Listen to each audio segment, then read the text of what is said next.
Good day, good people. My name is Brad King, and you are watching and listening to the Downtown Writers Jam video podcast, which is part of the Solid Listen Podcast Network. We are coming to you from deep inside the Jam Bunker today. It is a lovely fall day. Very excited. If you've listened to the program at all the last couple times, you know we got our next boarder is going to show up. Pepper, little 20-pound cute-ass dog. She's going to be with us for about 2 weeks. And we're very excited to have her since Max has passed. It has been very lonely, so it's nice to have dogs coming back into the bunker. Today on the show, a fantastic discussion, a fantastic person, a fantastic writer, Teresa K. Miller. And her book, Borderline Fortune, is out now. It's a memoir and poetry. Now, you know I don't do a whole lot of research before I talk to people, but I had actually gone out and just sort of accidentally, I was like reading her bio and then started clicking around on some links and ended up reading a bunch of stuff about her, things that she had written, not stuff about her, things that she had written. And is really just one of these fascinating people that have, like everybody else, has gone through a bunch of stuff and then has shared it around identity and sexuality and things of that nature. And I always appreciate writers that are able to do that.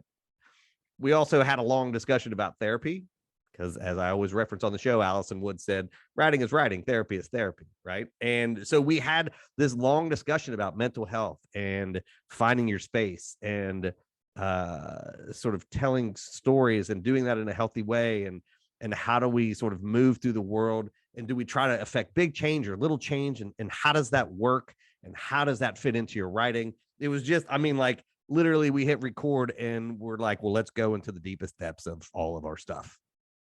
And I fucking love that. And I think that you will too, because she is smart and charming and funny. And I am excited to read her book, particularly after the discussion that we had that was around some of the topics that are covered in the book.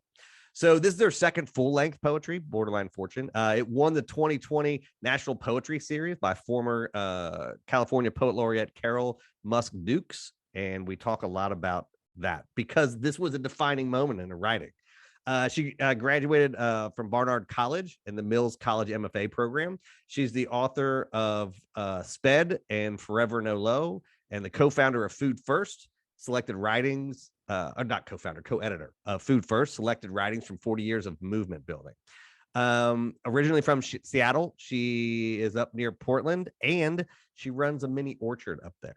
So all of those things, poetry, writing, food, climate, social justice, like you're about to hear all about that. Before we get to all of that fascinating stuff, a little bit of business. These video podcasts come out every Monday and Friday. The Jam proper comes out every Wednesday. I want you to think of a book lover or two that you have in your life. Just take a moment. What I want you to do is I want you to send them this podcast. You're sitting in front of a computer or your phone, most likely. Shoot them a text. Tell them about what we do here. That's the surest way for us to spread the word. The other thing you can do is leave us a review. If you're on an iPhone right now, head over to Apple Podcasts. You can leave us a written review or a starred review. And if you're not, head over to our Facebook page at The Writers Jam, and you can leave us a review there. All of those things help us get found. And it's super important that you do that for us and for any podcast that you listen to, but really mostly for us. Over at thewritersjam.com, our site, we got the video podcast series. We have book reviews if you're looking for things to read. We have the bookshop link so you can buy books right there. We got the monthly newsletter where all of this stuff is wrapped up and sent to you. And click on the Solid Listen Patreon button. For just a couple bucks a month, you get commercial-free episodes and all kind of bonus content. And since you're listening to this right now, I will just say we have a special Bad Art Friend Patreon-only show coming up. So for just a couple dollars, you can have access to that. I would get signed up for that now.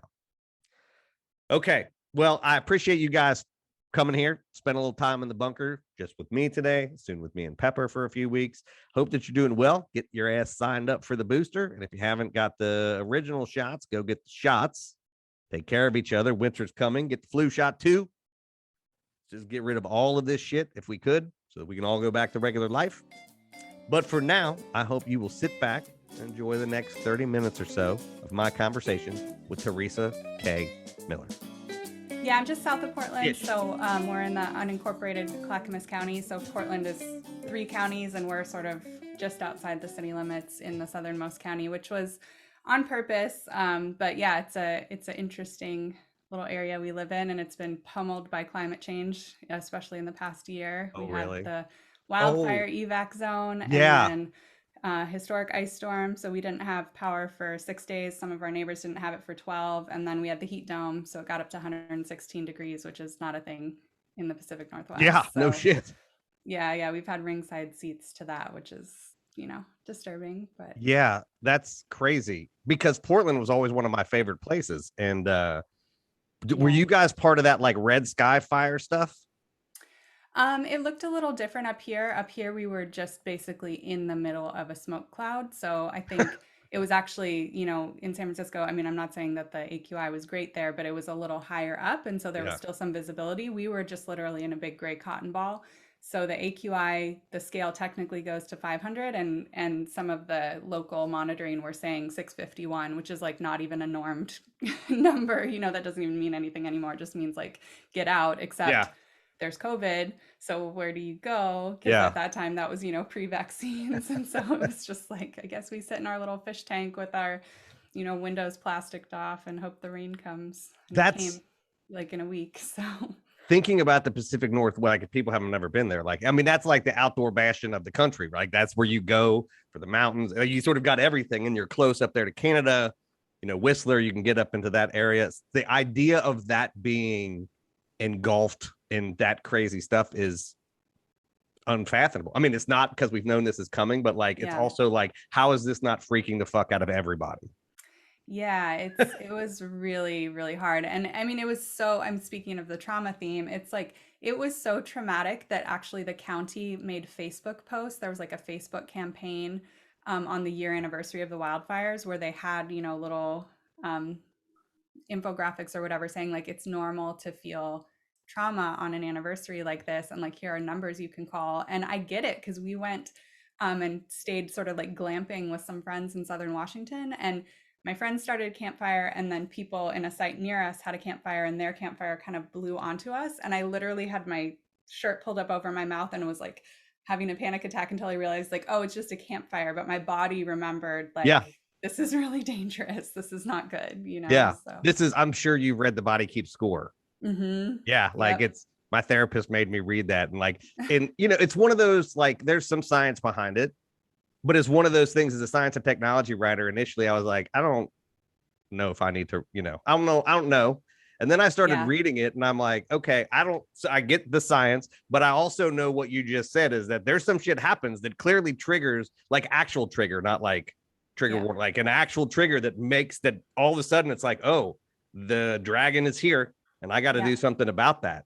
Yep. And Yeah. I Like a think, switch flips. Yeah. yeah, in the last 2 years, particularly, I mean, you obviously write about trauma is you don't write about trauma, but trauma is a theme of the Mm-hmm. stuff that you're working on. The Mm-hmm. last 2 years must have been, I mean, I know what they've been like for me. Trying to write while also experiencing that and also digging through that must have been really difficult. Yeah. I mean, I'm fortunate that I finished this book, Borderline Fortune, the weekend that we decided we weren't going to go out of the house anymore because of COVID. So we saw the writing on the wall and Yeah. we're like, I mean, not that, we were super prescient. It was coming Right. together clearly, but Right. it was on March 14th. We were like, okay, this isn't cool. We're not going to go out of Yeah. the house anymore. And on March 15th, I turned in the book.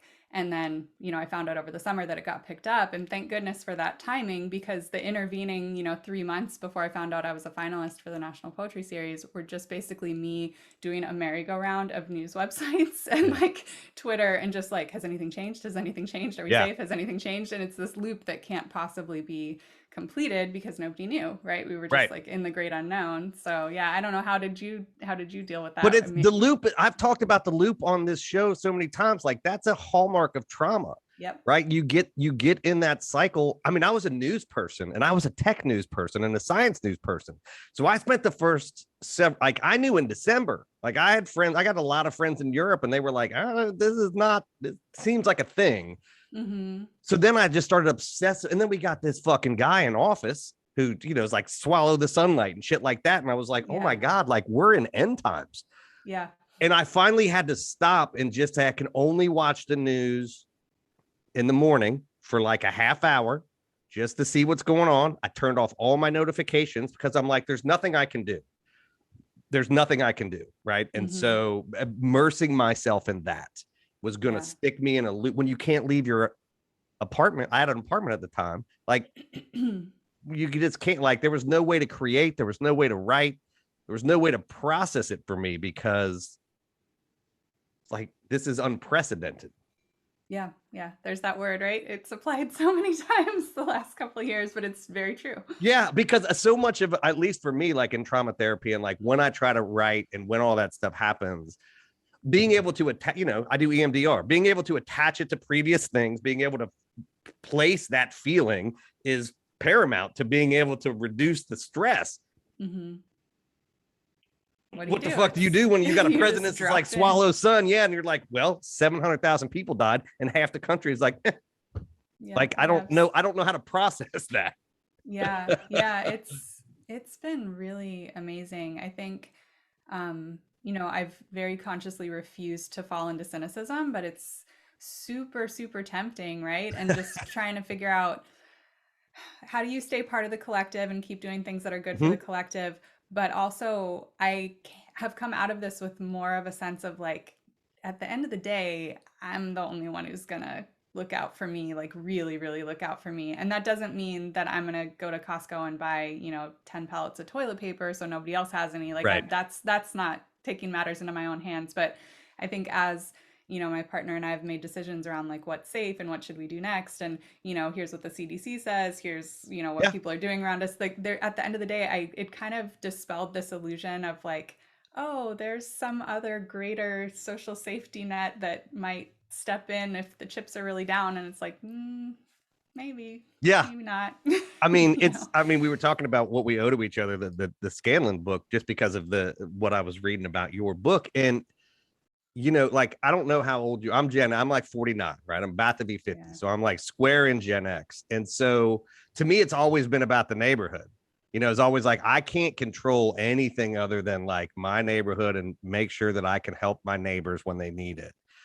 And so that has been what I have focused on, is like making sure I have open spaces, making sure people know that like they're welcome. If they need something, like I will help out. Like that's just, it's the only thing I can, it's the only thing I can do. Because if I start thinking beyond that, then you start getting into like existential horror of like humanity and civilization as a Yep. construct.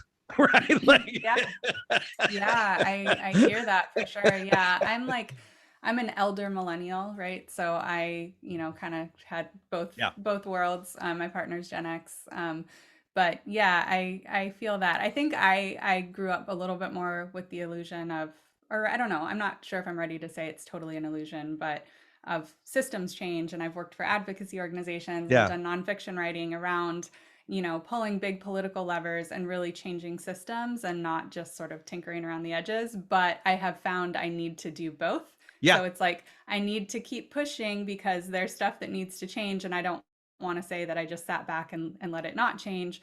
But because I don't have direct control over that, I also need to be like working in my organic orchard and, seeing if my neighbors have, cold food storage when we have no power for a week and Yeah. that kind of stuff. Well, I So guess yeah, that's I what I hear mean, that. is that, you begin to realize, like, I don't believe I've used this metaphor many times. Like, I'm a mountain guy. There's like mountain people, there's ocean people. Like the mountains are where that's where my peace comes from. Like hiking into the Yeah. mountains and camping is, and I tell people, like, I don't believe in God, but like you can't be in the mountains and be around all of that stuff and not get a sense of the sort of the grandness of us, of humans, and the tininess of you. And you realize, if I just push the rock a little bit, as long as I'm pushing the rock forward, well, if 8 billion of us push it forward a little bit, it gets better.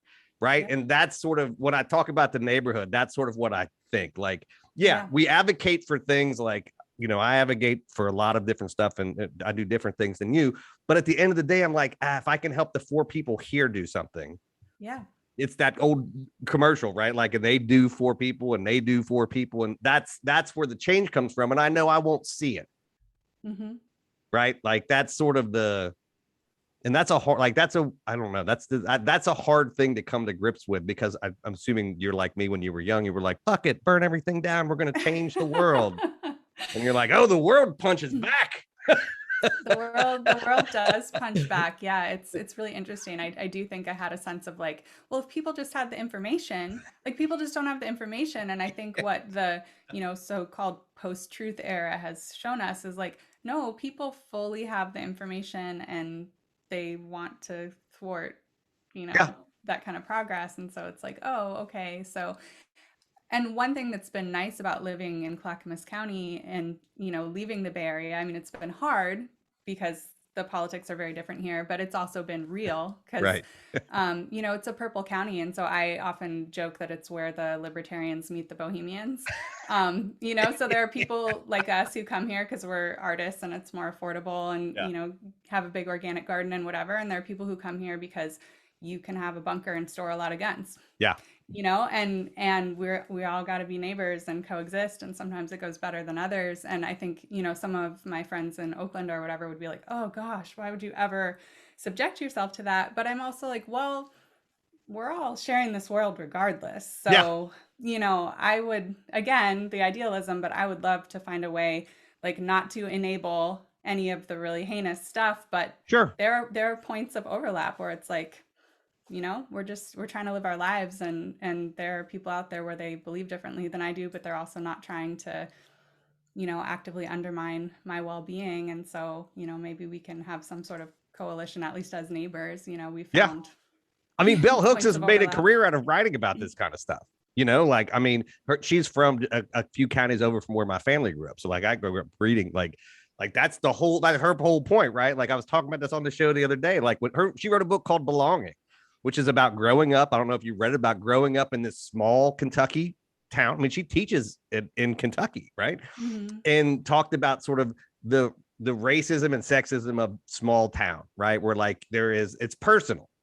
You all know each other, and like you may not like each other, but it's a small town and you're out there. And so you learn to live together. And this isn't, she's not like, this is perfect. And then she said she went to Stanford, and then the racism and sexism became impersonal. And that felt more dangerous because that was just a general sense of things. And so she doesn't say one is better than the other, but she's like, there are these different strands of this stuff, no matter where you are. Yeah. And, like I am from a solid red place, and I am very clearly not a solid red person. But I feel what you're saying very much, which is, I mean, they're here. Yeah. Yeah. You gotta figure out some way to get along, because I mean the alternative is just really toxic, inhumane, dangerous ideology where it's like one side has to conquer the other. Yeah. I mean, we just saw 4 years of it.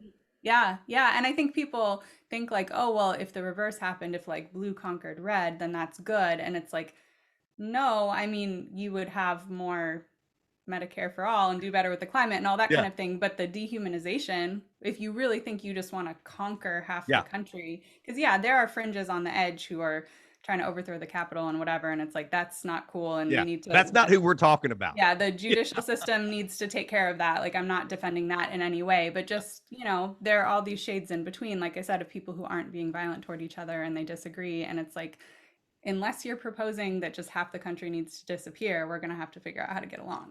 Yeah. And, there's something, I've had a lot of scientists on the show who talk about like the science of why people disbelieve science.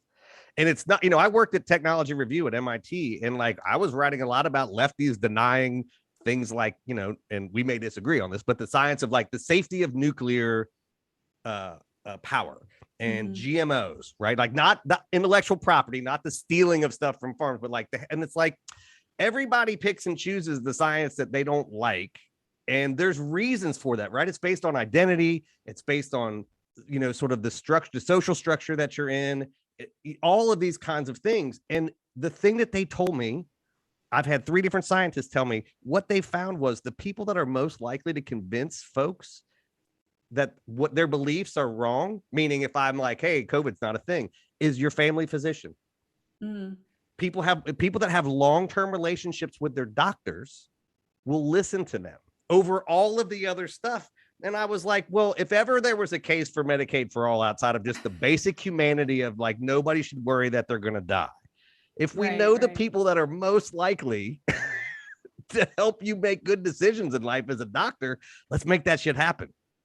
Yeah. Yeah.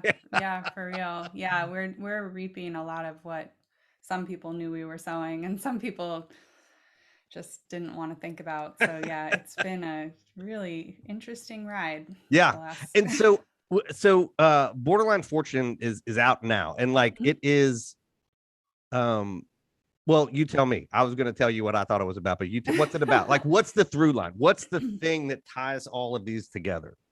Yeah, so what I've been saying is that the kind of premise of the book, it's not a political tract, even though I've done, a fair amount of political writing. It's very much its own thing. But I would say kind of the through line is that in order to heal the earth, we need to heal ourselves. And in order to heal ourselves, we need to heal the earth. So it's very concerned with the illusion of separation, both within parts of our mind that are kind of fighting with each other, within interpersonal relationships, families, and societies, even neighborhoods, like we've just been talking about. And then ecologically, the illusion that we're not part of the ecosystem, that we're somehow separate from it, and we can mold it to our control. And I think there are a lot of people who would say, oh, no, I know that we're part of the ecosystem. I know that humans are animals, but that's not how they live their lives. We Right. have a system that's set up where you can sort of know that intellectually and then go ahead and get your big cargo load of free cheap plastic crap that's going to go choke an albatross or whatever, Yeah. and it's fine. You can think about it or not think about it until, like this past year in Clackamas County, climate change is not just at your doorstep but in your house, as the host of A Rude Awakening at KPFA put it when I was talking to her the other day. She said, it's in our house. We used to talk about it approaching our door, but it's in our house. So Yeah. yeah. And it's we're at this weird inflection point. It's a good weird inflection point where the last I don't and you always have to couch this like nothing good comes out of COVID. Nothing good comes out of a global pandemic. There's zero things about this that are good. A thing that has happened because of this, I think, is everybody's been isolated and there's been a lot of self-reflection on personal damage and trauma and the Mm-hmm. ways in which that impacts not the world, but I think people are thinking about how it impacts them, which I think is the first step in the sort of circle Yep. that you're talking about, which is Yep. acknowledging that you probably went through some trauma and that trauma probably makes you make decisions you don't know about. Yes, absolutely. Yeah, I think there's a tremendous amount of denial and dissociation, um, that people aren't aware of, because we talk about denial kind of as a culture as being more like gaslighting, right? Yeah. Like people know something to be true and they say that's not true. But actual psychological denial, it's a very instantaneous coping Yeah. mechanism. When you're in the face of the unspeakable and the unbearable, your brain kind of shuts down and lets your animal body survive. And that's very adaptive in the short term, and it's extremely toxic in the long term. And it makes it particularly hard with something like a slow moving ecological crisis to even realize that you're having this series of little denials, and figure out what to do. So yeah, I think you're right. I do think that the personal is a first step, and it's not enough. We can't all just sit around and meditate and then the carbon will drop in the atmosphere and we'll all be fine. But being able to even have a relationship with our own understanding of the world and be really clear about what's happening and what we're doing, and that's missing Yeah. And I think just that, in general. I mean, you see it now. I mean, it's not that you make athletes the centerpiece of stuff, but you see a lot of like younger athletes that are like, yeah, I need to step away from this. Like, I need to, I mean, there's a couple football players that did it. Like, you're seeing it in Mm-hmm. places where you would not traditionally see people say, I need to not be here for a minute. Right. Like, that's, Yeah, yeah, like um, and, Simone Biles, and yeah. yeah. And I can't remember the guy's name, but there was a couple linemen, big, 350-pound dudes to play in the NFL that were like, I'm having some mental stuff. And the team was like, yeah, go do that. And I thought, Mm-hmm. it's just one of those tiny fulcrums because there's a bunch of other bullshit happening. But Yeah. like when I see, like, I've talked to a lot of writers that have done not what you've done, but like that are in that realm of like, we really have to mine this stuff to understand, you know, how this stuff impacts us, how it impacts the decisions we make, how those decisions impact other people. Um, and it's empathy, but it's like empathy plus, right? Like it's not just embodying something else. It's and right, like Yeah. that sort of feels like where the neighborhood of genre that you're in.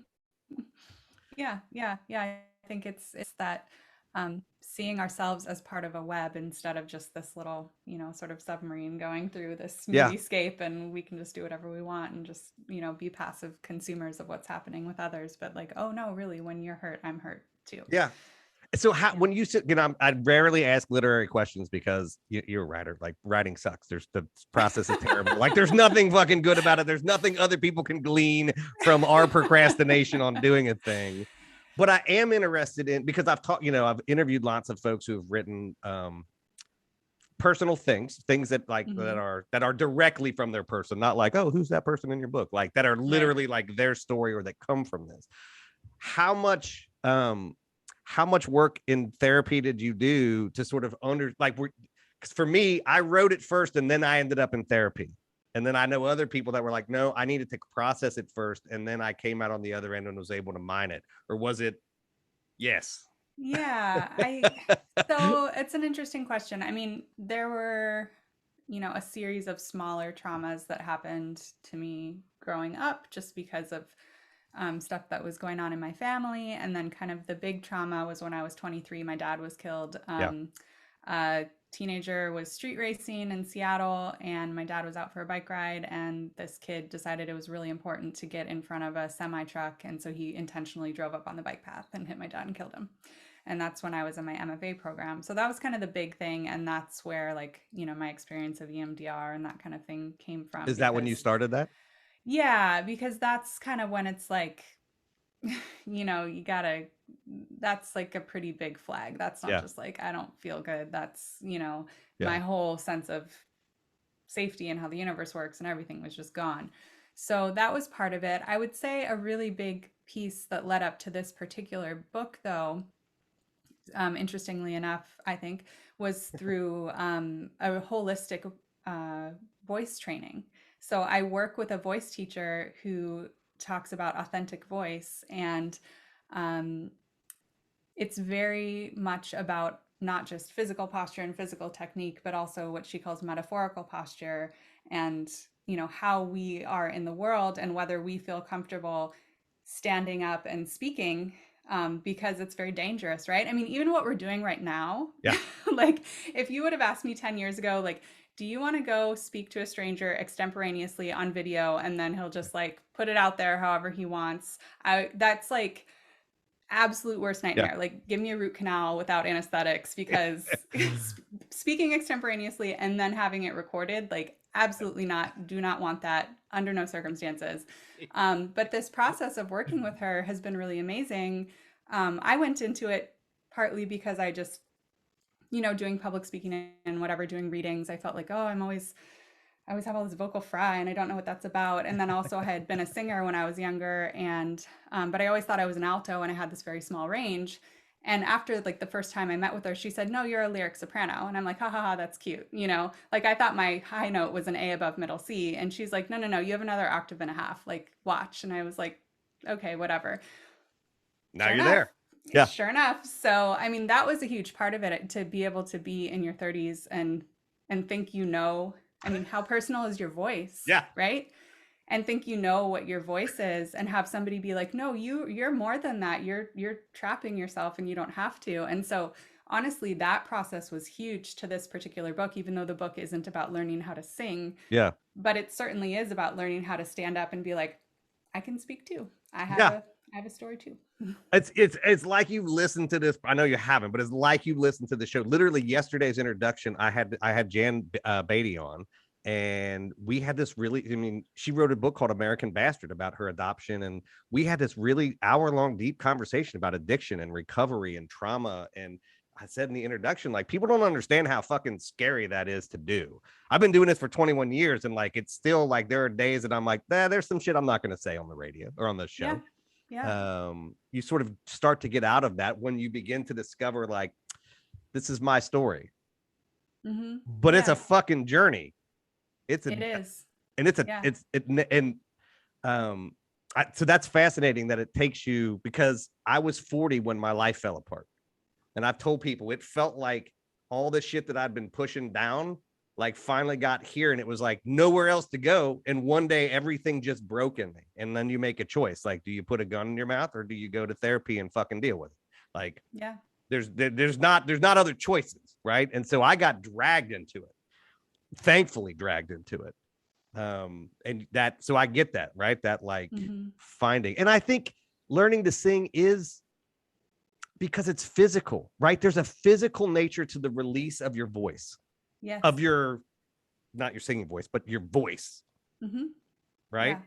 Yeah. In all its elements for sure. And for me, I mean, the thing that we've worked on so much is like I get nervous, I get scared, I'm afraid somebody's going to get mad at me. My whole throat clenches up and my voice gets really high and it gets really fry. And and I hear it happen. I mean, now I know, Yeah. but back then I told her, I'm like, I'll get in like a meeting with a client who's being shitty about whatever, or sexist, or and I feel like, oh, but how do I navigate this? And Yeah.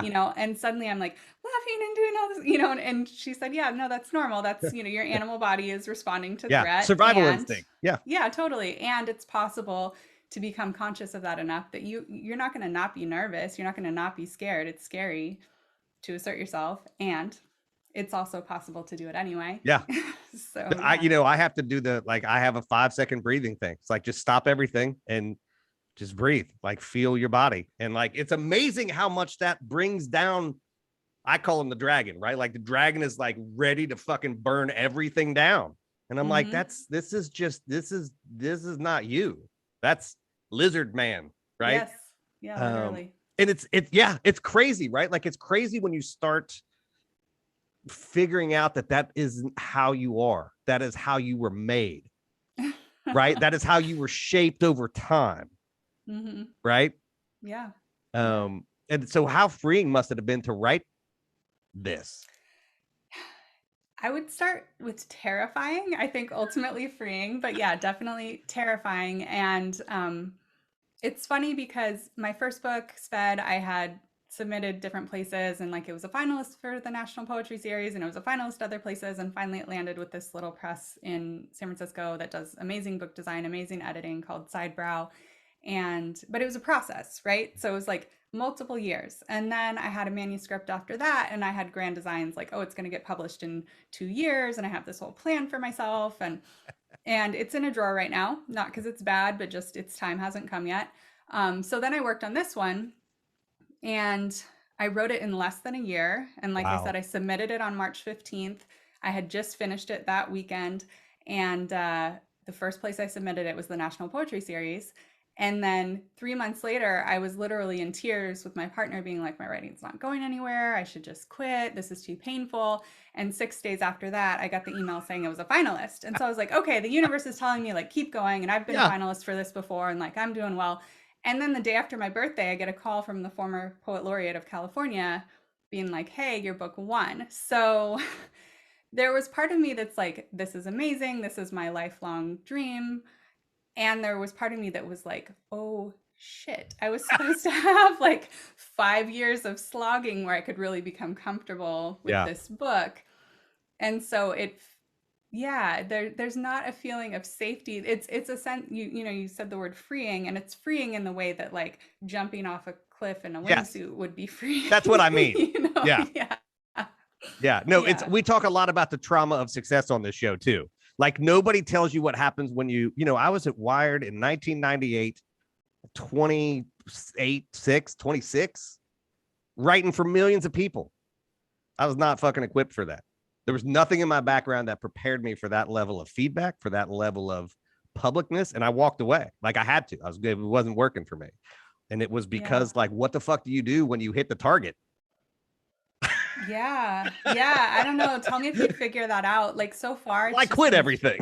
yeah, Don't do yeah. Well, that. yeah, yeah. Well, yeah, I don't think I'm gonna quit, but it has been a really interesting spiritual exercise. And even though, it's a podcast and it's chill and we're just shooting shit and it's not like you're not grilling me, like we're just having a friendly Yeah. conversation. Just this is like part of the spiritual journey. Like it started, I pre-recorded a conversation for the Miami Book Fair, and then I did the Montana Book Festival, and I thought like, oh, just Montana, they're just going to pair me with someone, and they're like, we're pairing you with Pulitzer Prize winner Forrest Gander, and I'm like, okay, you know, and then There I've it done goes. yeah. Yeah. So I was like, okay, great. And then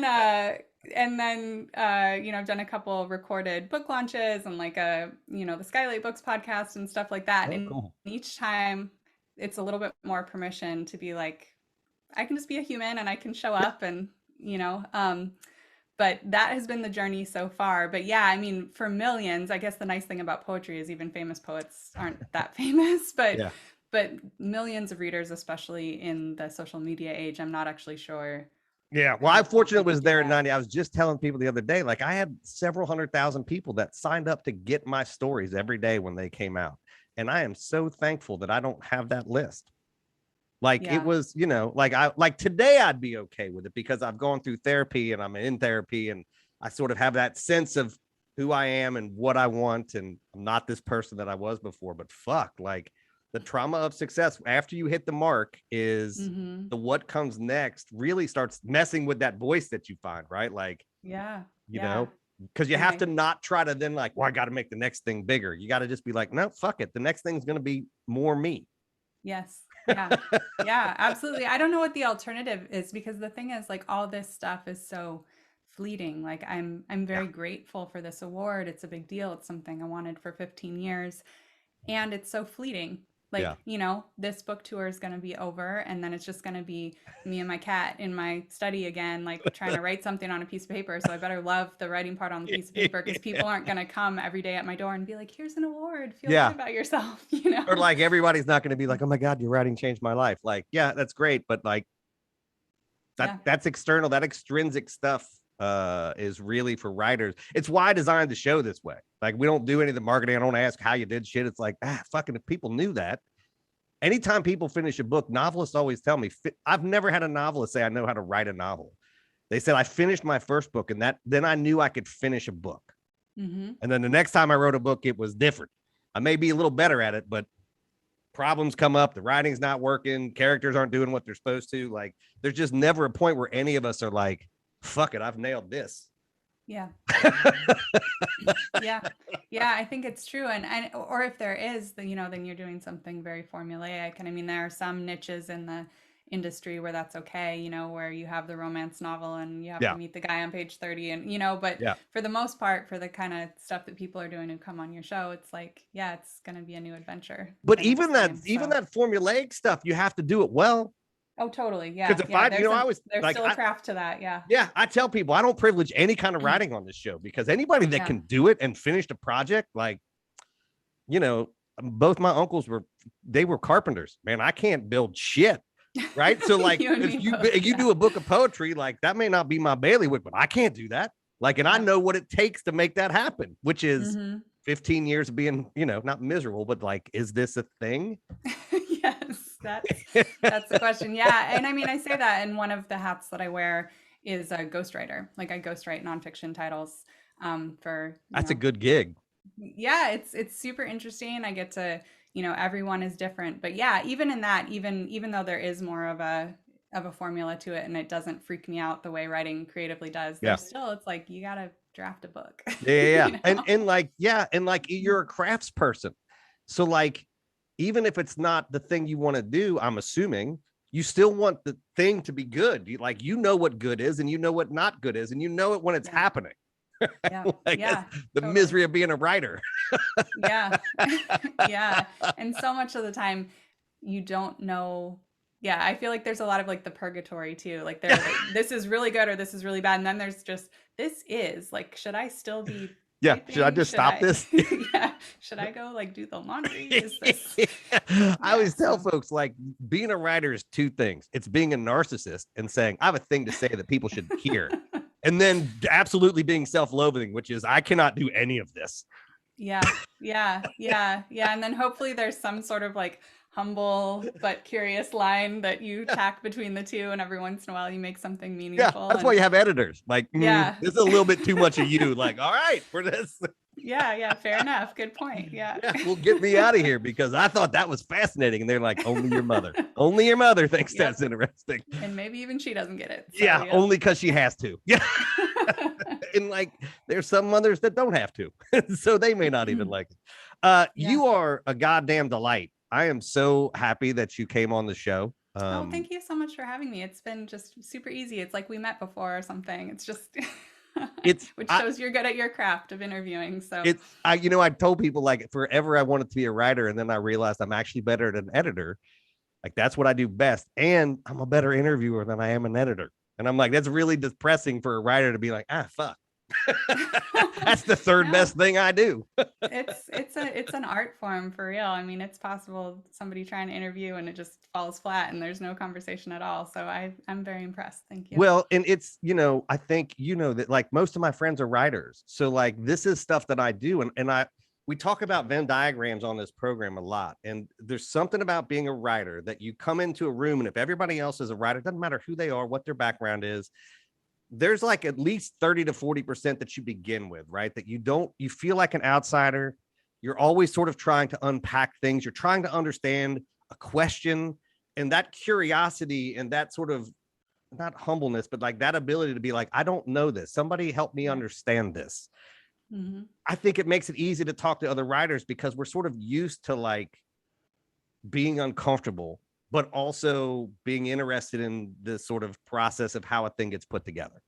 Yeah, I think that's true. I think it helps. You've got the extrovert energy. One thing I noticed is you Yeah. get two introvert writers and they really want to be friends and they don't know how to start a conversation. So Yeah. it helps when you got somebody to be a connector for Yeah. sure. I will say one thing that I've learned is sometimes having the computer helps with that extrovert energy because I am a super extrovert and I Hmm. will go 1,000 miles an hour and then pass out. And my girlfriend is sometimes like, it's a little much today. Like, let's do that breath thing. That's amazing. Yeah. So the book is out now. People can get it anywhere. Yeah. Yep, it's available everywhere, and there are still some. I mean, I'm not sure when this will post, but there are still some virtual events and some in-person events happening through mid-November, and then there'll be some more stuff happening in the spring as well. Well, we will be putting all that out on social media because you really are delightful. I appreciate you, indulging in sort of exploring all the kinds of stuff that go into this, because I think that is the lens for the lens of our lives, I think helps people understand what it is and why it is you're writing. Yeah, That's for always the sure. thing I'm most interested with writers is like, what's the lens? And you have a really interesting one. Oh, well, thank you so much. I really appreciate you having me on. It's been a pleasure.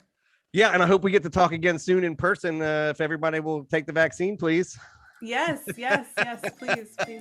Please, everyone get that shot. Wear that mask. Yeah. So, yes. Well, you have a good day, and we'll talk again You soon. too. You too. Take care. Well, there you have it. That was Teresa K. Miller. Her book, Borderline Fortune, is out right now. She's great. Fantastic. I love that conversation. The last few months on this show, if you've been listening, we've gotten some great guests and we've really done some deep dives into some important stuff. And she was fantastic. I love writers that are game for that stuff because it is what fills my soul. Like I love reading, and that is obviously a part of what I do.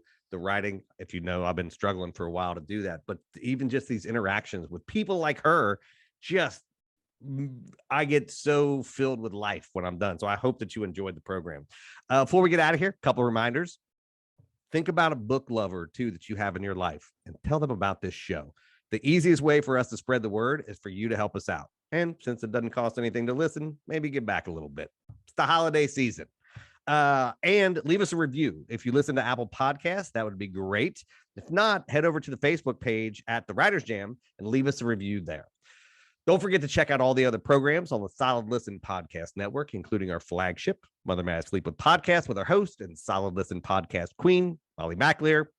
We have the video podcast coming out basically every Monday and Friday. You can also catch the audio of these on our main channel. The Jam, which is our hour-long program, is out every Wednesday. So make sure that you get subscribed wherever you listen to podcasts to the Downtown Writers Jam, and you won't miss any of this stuff. And remember, you can always catch us on Twitter and Instagram at The Writers Jam. Until the next time, We'll see you around the internet. And believe.